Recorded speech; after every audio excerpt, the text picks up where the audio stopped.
Hello Now News 的朋友，大家好，我是 Kiwi 李涵。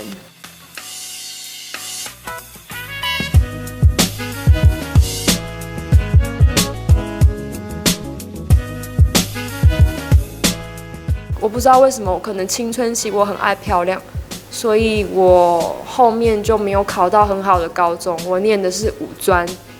对，所以其实那段期间我很伤心，我就会对人很失望，因为我就会觉得为什么我不想要照着我家人帮我安排的路走，我想要证明我自己。其实因为我其实觉得我是一个艺术家，因为我喜欢很多很美的事物。谁说功课好才可以赚很多钱，做很好的工作？所以其实我国中的时候，我就发誓，我学好英文以后，我要当空姐，不然就是模特，不然就是用英文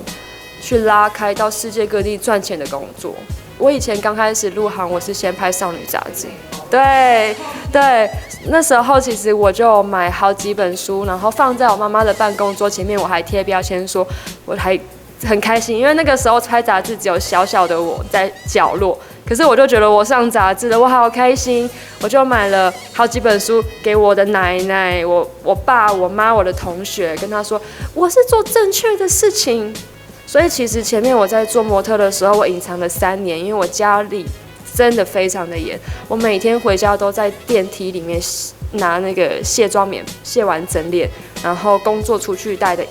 带出去的衣服我都放在逃生梯的那个角落，对，然后隔天他们去上班，我才去拿回家。他们现在非常的支持我，因为我觉得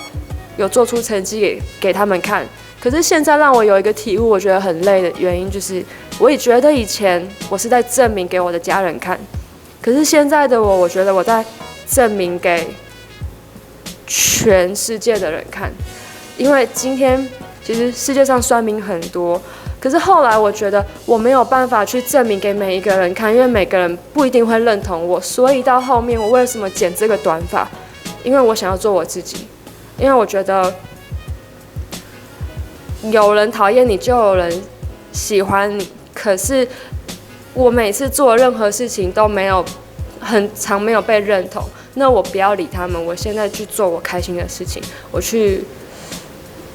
我想要怎样，穿什么，化什么妆都可以。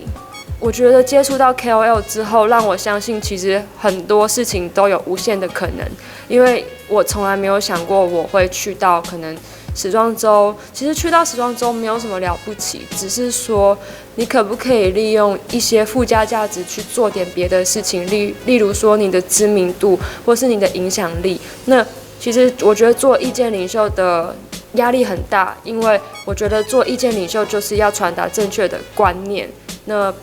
对我来说，我希望是从 Kiwi 李涵是个出发点，然后